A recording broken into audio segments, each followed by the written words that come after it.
The God Avatar Part 3. We last left off with Loki, and we will also be continuing from Loki. The story, usually heralded as where Loki first went wrong, is the account of his three monstrous progeny gotten on a giantess known as Angrboda, or Anguish Boding. These children are Hel, the goddess of death, Jormungandr, the world serpent, and the Fenris wolf. The fact that Loki begot these creatures of death and darkness is supposed to show the true malevolence of his character. And it is true that these beings are some of the chief forces of destruction at Ragnarok, but let's examine what each of them might represent.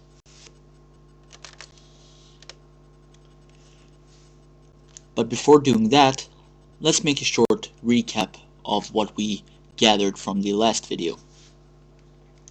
Loki is Odin's fetus brother. Loki is Odin's shadow. They're not separable, and they're very similar to each other even prior to the blood brother oath, where they attached each other's bodies or arms to each other forever. They're one and the same. Odin is the god of gods, the head god, the one and true king. Thor follows no laws but the laws of nature, as does Loki. Thor is a renegade who is above rules, possessing a deeper understanding of what's necessary and what is unnecessary, what is wise and what is unwise. Thor's destructive wrath is similar to Loki's destructive wrath. Loki's flame is the after effect of Thor's thunder. Odin is Loki, as they are inseparable, sharing the same arm. Okay, we all got that? That is the recap from the last video. Now, what if Ragnarok and the destruction of the Aesir really is the destruction of Kali Yuga? Now, remember the faulty principle-based logic by the Aesir, and that Loki's work truly is the work of Odin and Loki being synced or synchronized as one being.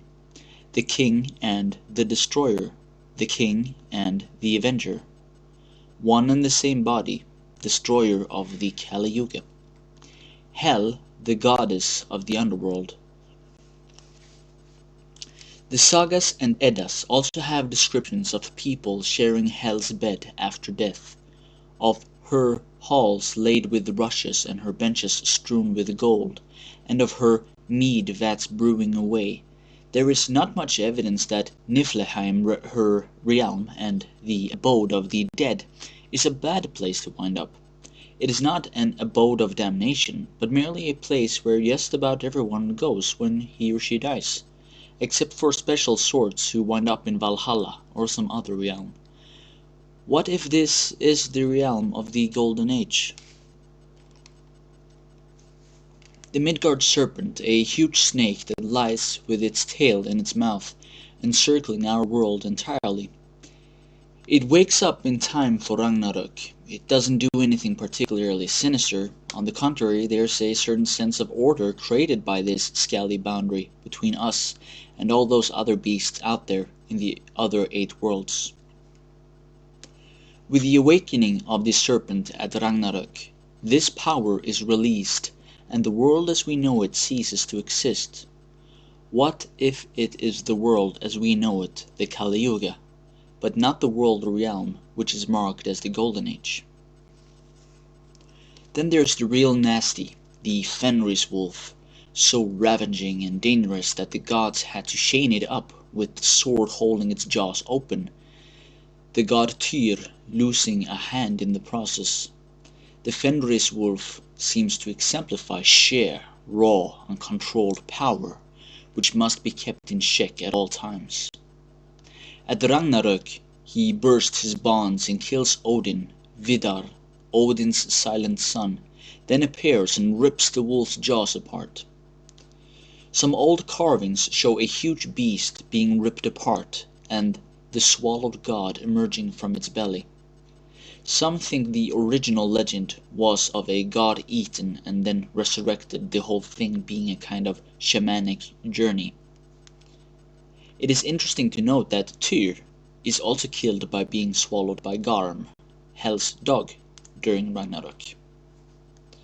Although Odin and Tyr are not actually depicted as being reborn, the children of the gods do survive Ragnarok to begin the new age.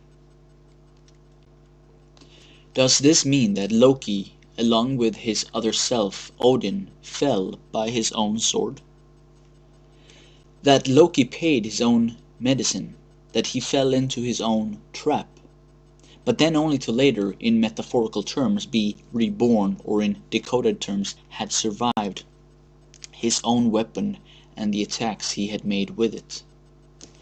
Let's translate this to modern era. What exactly could the Fenris wolf be a metaphor? Biological weapons? The biggest black spot against Loki is the death of Balder, the most beloved of the gods, as mentioned in the previous video. The death of Balder not only deprives Midgard of light and goodness, it causes the gods and the 9 worlds untold grief and pushes the universe one step closer to destruction. Why does Loki do it? In the myth, Hodur, Balder's blind brother, is guided by Loki to throw a magic mistletoe dart, which kills Balder. Later, when the gods try to bargain with Hel for Balder's release from the underworld, an old giantess, who is usually assumed to be Loki in disguise, thwarts them. Balder remains in the realm of death, and after Ragnarok as Odin's heir, he becomes the new lord of the Aesir. Balder doesn't seem to lose out by being killed.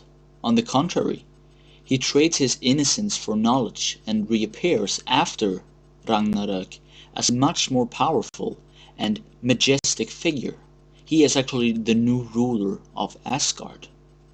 Maybe Loki did him a favor by instigating his death, and wouldn't Odin, the all-seeing father, had known about this?